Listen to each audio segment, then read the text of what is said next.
Hi everyone, back with Bassington. Hope you're keeping well. Today I've got another shotgun review, and it is that of the Browning 825 Pro Sport. As you'll see, the gun is empty. This gun has an aftermarket Kickies pad fitted to it. I'll explain why towards the end of the vlog. It comes as standard with a Packmeyer pad, which has a hole through it that you can put the Allen key through in order to adjust the adjustable comb. I think that's a great system by Browning. The wood on this gun is actually a grade 4 Turkish walnut in an oil finish. I have to say, very nice piece of timber, which is also very solid. You're not going to get any headroll through that stock. The wood to metal fit is very good on this gun. And when speaking about fit, the metal to metal fit I think is exceptional, particularly given the price point of this gun. The pistol grip is sort of angled in. It's more trap-esque, but I think Browning have done a fantastic job of this. It's scalloped out into the stock, and it really fits my hand perfectly, as does the slim beaver tail forend. And that is a perfect fit, and that is a perfect fit. The forend is in correlation to the pistol grip, the slight palm swell, which you don't find on many guns. The checkering is just laser checkered. I would say it's firm, it's not coarse, but it's, the bordering's good on it. The forend's just laser checkered, again, the bordering's good, but you're able to grip onto something, which is a good thing, but it's not what you would get with hand checkering. The action, I think, is absolutely stunning on this gun. I think Browning have really nailed it. The whole gun looks very modern. It's a very modern feel to it. And the action with the nitrate finish, I think, looks wonderful. And the engraving is simply stunning. Yes, it's laser engraved, but I think parts of it are probably hand finished. It's a nitrate finish on it. And just the attention to detail. You've got a bit of stippling just on the action fences here. I presume that's to stop sunlight glare, but they've continued the stippling on the sides, stippling on the base. I just love the design of the action. The action itself, has obviously been around. It's a Browning action, been around in one shape or format for many years. Obviously, it's evolved from the 725, but it is very, very low profile, as you will see. I do like the way it comes up into the wood. I think that's a really good idea. And it means the top lever is not grinding against wood. The top lever is beautifully designed. The knurling is exceptional, very, very soft, very easy to open and close. The new design for the safety in the barrel selector is also very easy to use too. The trigger is a mechanical trigger. Very sort of clean pulls, but there is, I found, a bit of playback on the trigger. I'll talk about that in more detail towards the end of the vlog. The barrels itself are bore to 18.7, and it has 2 3/4 inch chambers. On this gun, the barrels are actually 32 inches. They are obviously ventilated. The top rib runs from, which is also ventilated too, runs from 12 millimeters through to 8 millimeters. And it has an optical sight bead as opposed to a game bead. The chokes in this gun on the Invector DS chokes, the thin wall chokes, currently is light full and full. The gun weighs in at 8 pounds and 10 ounces, so not a light gun, but that's it balanced on the hinge pin, which, that's really, really good balancing. There's no weights in the gun. So the gun comes with a nice Negrini case. It comes with a spare Packmeyer pad. You get 2 of those. You get weights for the stock. You get spare trigger blades. You get weights for the barrels. You get the optical beads as well, different colors of those.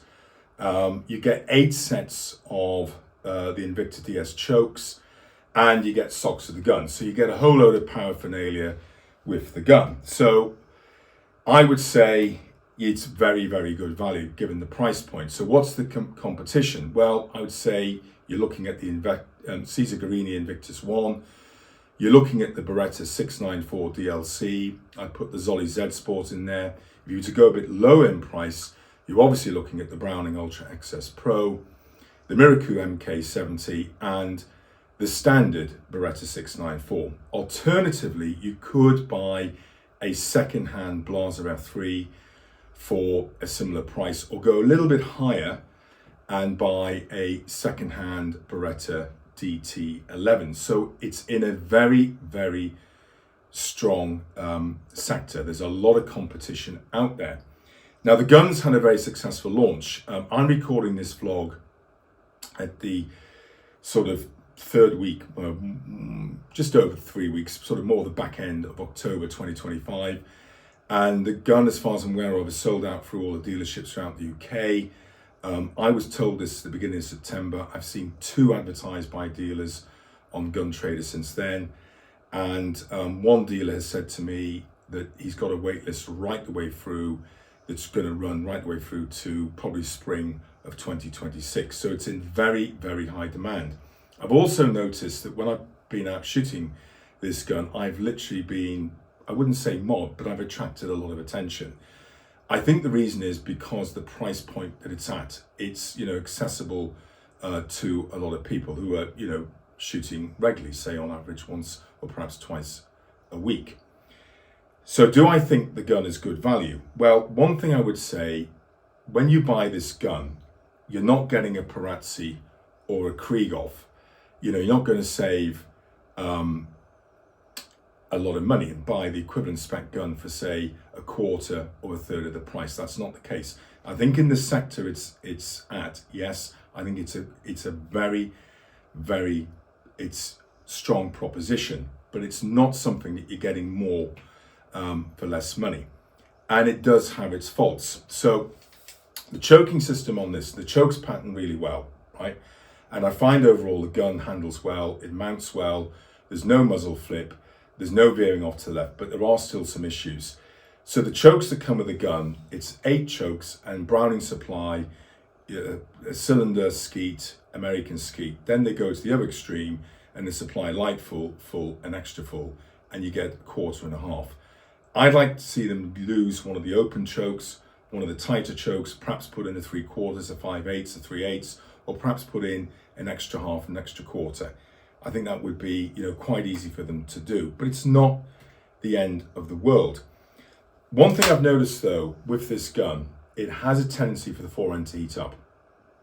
Now, that's not unusual. I've shot simulated game days where the forends have really heated up because you're putting, say, 75 to 125 cartridges through in a very short period of time. However, this is happening after 75 cartridges within half an hour, or just over half an hour, in fact. And, it is a solid forend. And I didn't expect that to happen on this designer forend. As I said, it is, if I can put it back on, that is, it is a slim beaver tail forend. One thing I've noticed is the barrels, and you can probably have a look at them, the steel is not particularly thick.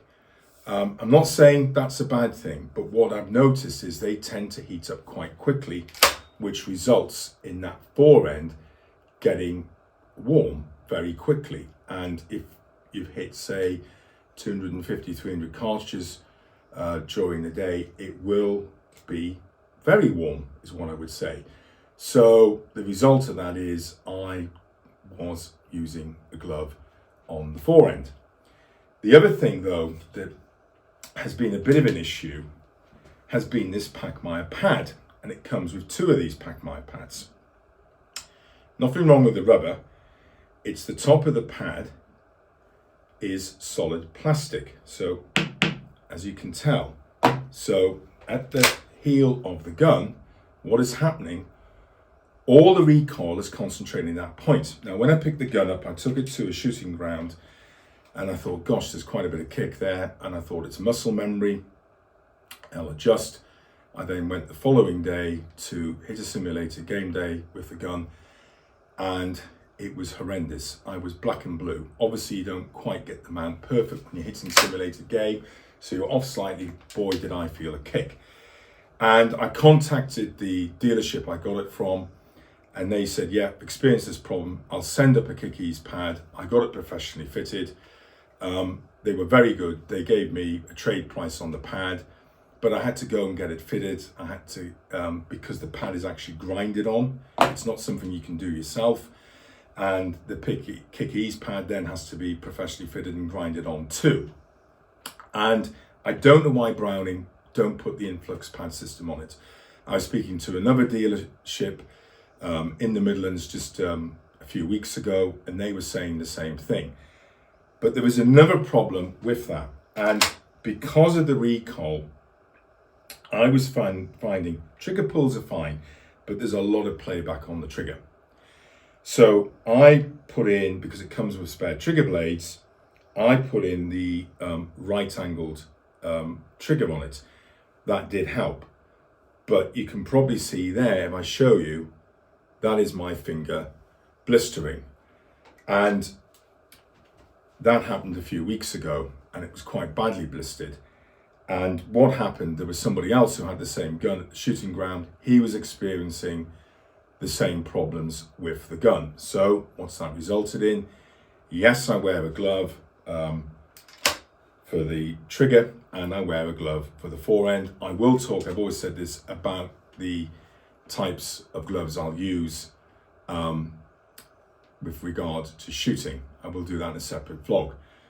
So I don't think the gun is perfect. The question is it worth the wait? Because it's in high demand. And, you know, people have said, oh, I can't get one for months, etc. They're trying to put me into this particular gun. And what do you think? And I say, yes, wait, absolutely wait and have a look at this gun. The thing is, when I first held the gun a couple of months after launch, it did feel more expensive than it is. It does handle more expensive than it is. You know, the patterns are fantastic. The brakes, you know, yeah, bit of an issue with the trigger brakes, but I've sort of resolved that. It's not veering off to the left.